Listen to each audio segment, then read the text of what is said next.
Okay, all set. Today we're going to talk about Bela Bartok and the concerto for orchestra that he composed in the mid-1940s.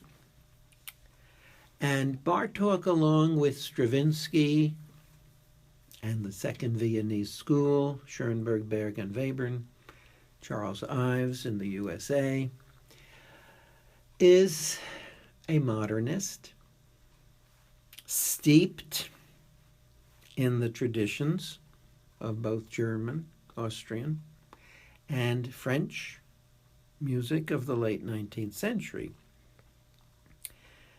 He was attracted to Wagner and Strauss and Brahms, and then also found Debussy tremendously interesting and influential. And so the early Bartok is like early Schoenberg and early Stravinsky, more closely associated with the tradition of Romantic music.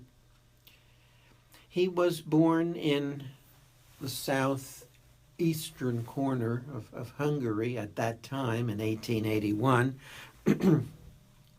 That area is now Romania.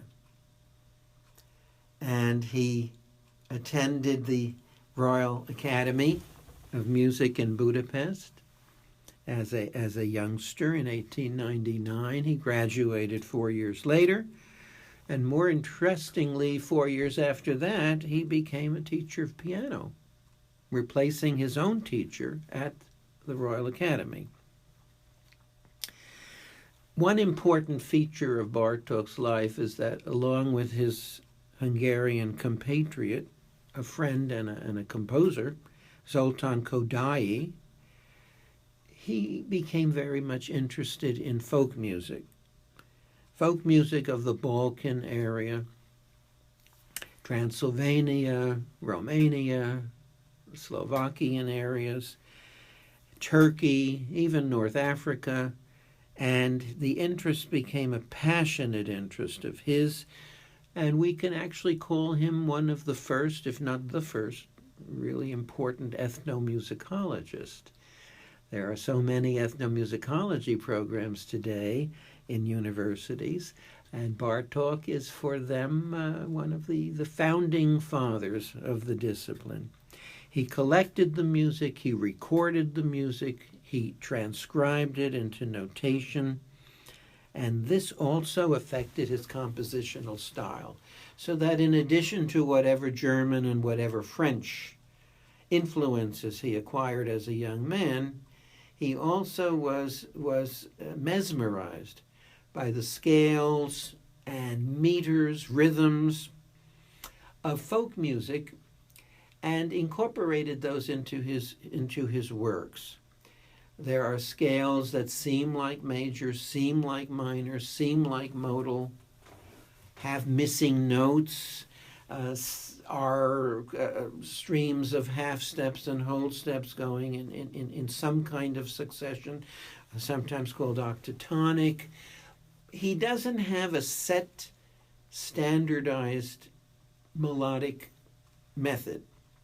Each piece has its own personality, and the rhythms are vibrant. He uses all note values that you can imagine, and like Stravinsky, he will have a succession of meters where 1 or 2 or 3 or 4 bars are in 2/4 time, and the next 3 can be in 5/8 time, and he can have something in 9/16 time. And that kind of flexibility and freedom gives the music a tremendously different feel from anything earlier than the 20th century. The harmonies are the product really of the melodies and the counterpoints, the coming together of strands. But one thing about Bartok, which is different, say, from Schoenberg, and ultimately different from the late Stravinsky, is Bartok never abandoned tonality completely. He never moved into a non-tonality mode. And so for many years, his music is very approachable in that manner. So as a young man, he was busy writing music for the stage, and even to this day, Bluebeard's Castle, his opera, is part of the repertoire of most opera companies. It's a magnificent work, short opera. His ballets, like The Wooden Prince and The Miraculous Mandarin, are ballets that are still done on occasion and are just wonderful to listen to in concert as well. He wrote wonderful piano music like the Suite and like the Allegro Barbaro, and you notice the word Barbaro, so there's a little bit of that primitivism in early Bartók. He wrote 3 piano concertos, he wrote violin concertos, violin sonatas. He was a versatile composer, and he became famous through some of the more adventuresome music of the early years with the scales and melodies and harmonies and meters and rhythms that people found so refreshing and so challenging at the same time. The folk music then remained with him as an ardent interest throughout the rest of his life, starting, as I said, in 1905. There are even publications that he did with Kodály of transcriptions of folk music. So that was a intellectual and emotional attraction for him. Things began to become problematic for him when the Nazis took over Germany politically and then militarily began to take over other areas. And when Bartók sensed that his own beloved Hungary was going to succumb and fall to the Nazis, he began to feel that it's time to leave. He didn't have to, the way many of the Jewish composers had to save lives. But he wanted to, because he just could not look at and listen to what was going on. He stayed, though, as a loyal and loving son. He stayed in Hungary, in Budapest, until his mom died. And that was in 1939. And in 1940, he and his second wife and their son moved to New York, moved to the States. He had been married once before, and he had a son with his first wife as well, but that marriage did not last a lifetime, and he married a second time. They came to New York, and he didn't have a whole lot of money. He didn't have a whole lot of optimism. He didn't have a whole lot of work opportunities. But Columbia University, on a grant, appointed him to transcribe folk music. I think it was Turkish music that they asked him to work on. And that lasted as long as the grant money prevailed, and then that ran out as well. And the worst thing of all was that he fell ill with a case of leukemia, which went undiagnosed for a while, 2 hospital visits, a lot of frustration, a lot of worry, and then doctors understood that it was leukemia, and unfortunately in the 1940s there was very little that doctors could do to help. And naturally Bartók just didn't have any spirit left at that point to continue writing music, and 2 of his Hungarian friends, the great conductor Fritz Reiner and the great violinist Joseph Szigeti, went up to Koussevitzky in Boston, the legendary conductor of the Boston Symphony, and asked him whether perhaps he could invite Bartók through commission to compose something for that magnificent orchestra. And Bartók, when approached by Koussevitzky, who came down to New York, was reluctant to accept this. He felt maybe it was done out of pity.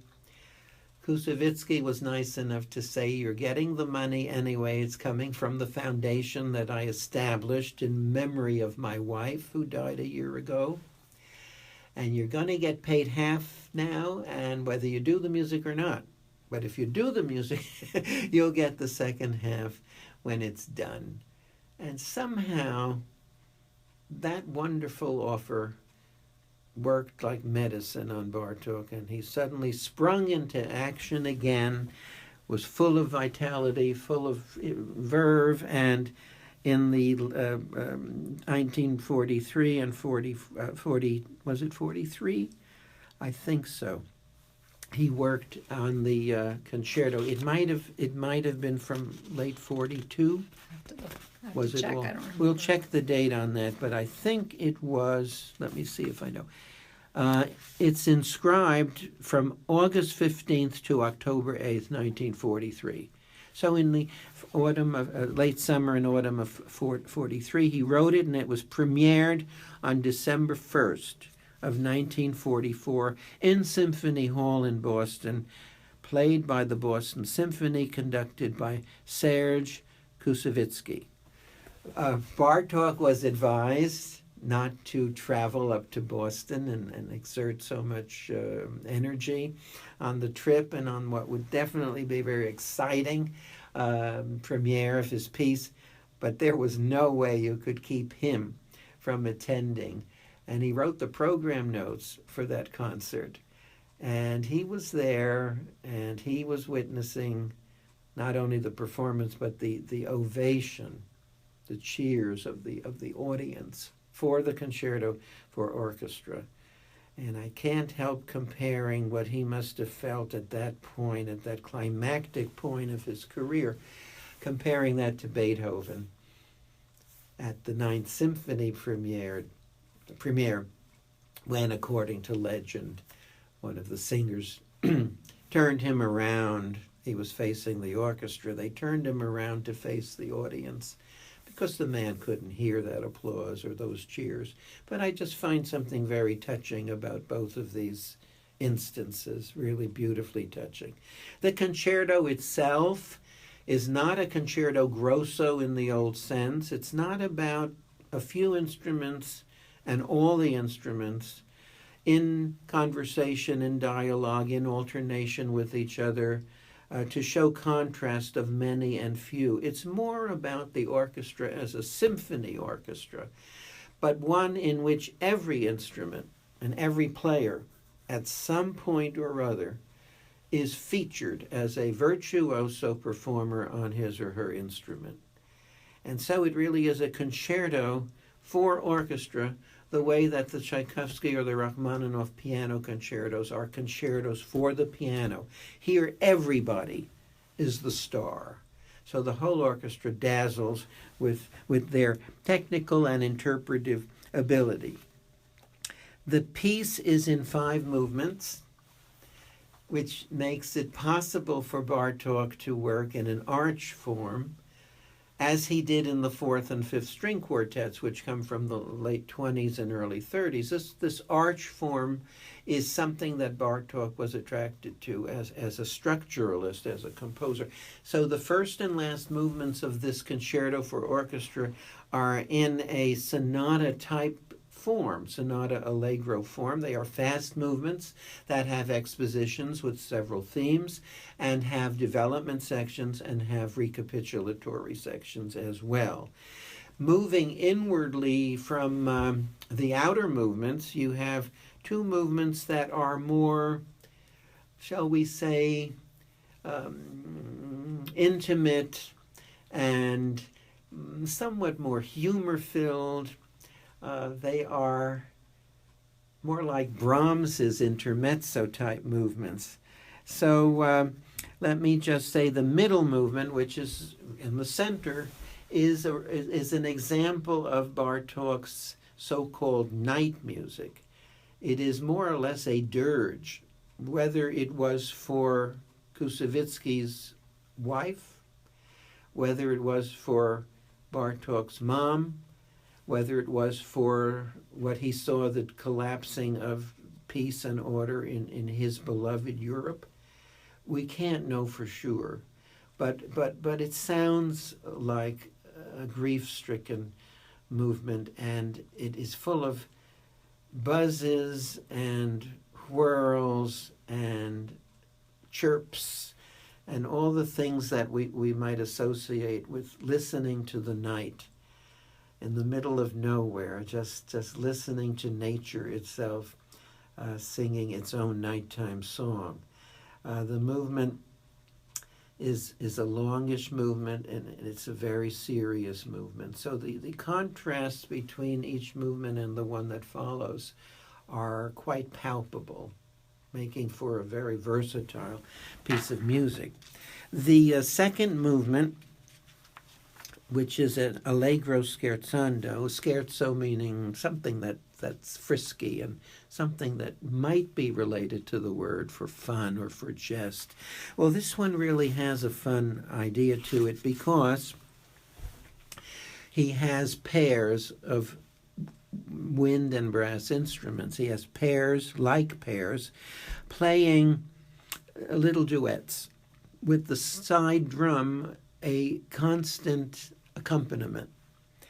It ticks along, but we have first a little bit of the bassoons playing in minor sixths. Then we have oboes playing in minor thirds. Each theme is slightly different. Each theme is made to be the character of the instruments playing. After the oboes, we have clarinets in minor sevenths. There's a really good dissonant one. Flutes come next, and they play in fifths, and then muted trumpets play in major seconds. So we have seconds, thirds, fifths, sixths, and sevenths. And in the middle, there is, as I recall, something more like a chorale theme. There's a chorale theme that the trumpets actually continue to play. It's very interesting how the jocular and the pious are combined in this movement. Bartók really adheres to so many of the traditional shapes and forms, whether they're rondo-like or sonata-like or ternary, as in this case. The movement has been called in different sources the game of pairs and the presentation of pairs, or the game of the couples and the presentation of the couples. Similarly, the fourth movement, which is an intermezzo interrupto, an interrupted intermezzo. It's an allegretto. It again has very, very lovely couple of themes that dominate the movement. Everybody recognizes them. They're very catchy, beautiful themes. Played usually by soloists who stand out at one moment or another. But right smack in the middle of all this, there is the interruption that appears in the subtitle of the movement. And the interruption comes in with the clarinet and is a parody. It's a parody of probably Shostakovich's Leningrad Symphony first movement theme, which repeats dozens and dozens of times, and which in turn may have been a parody by Shostakovich of the Franz Lehár theme in The Merry Widow, about now I'm going to go off to Maxime's. Maxime's in Paris was a nightclub and restaurant where a lot of people had a lot of fun of all kinds. And maybe, just maybe, if we believe stories told by the likes of Antal Dorati, colleagues of Bartók, people from Bartók's era, maybe that Merry Widow was a favorite of Hitler's. And so Shostakovich, in the throes of the war, may have wanted to poke fun. All of this is maybe, possibly, probably, but not certainly. So we have Shostakovich with Lehár as his target. We have Bartók with Shostakovich as his target. And certainly it's a humorous moment in the fourth movement. There's a seriousness to it as well, but parody has some humor in it. And then the two main themes of the piece come back again to finish it. So again, there is a middle section in both the second and the fourth movement that is tremendous contrast to the others. The first movement starts with a slow introduction, like so many symphonies. And the slow introduction presents the perfect fourth, the interval of a perfect fourth right near the beginning, at the beginning. And that perfect fourth is one of the main intervals governing the entire concerto.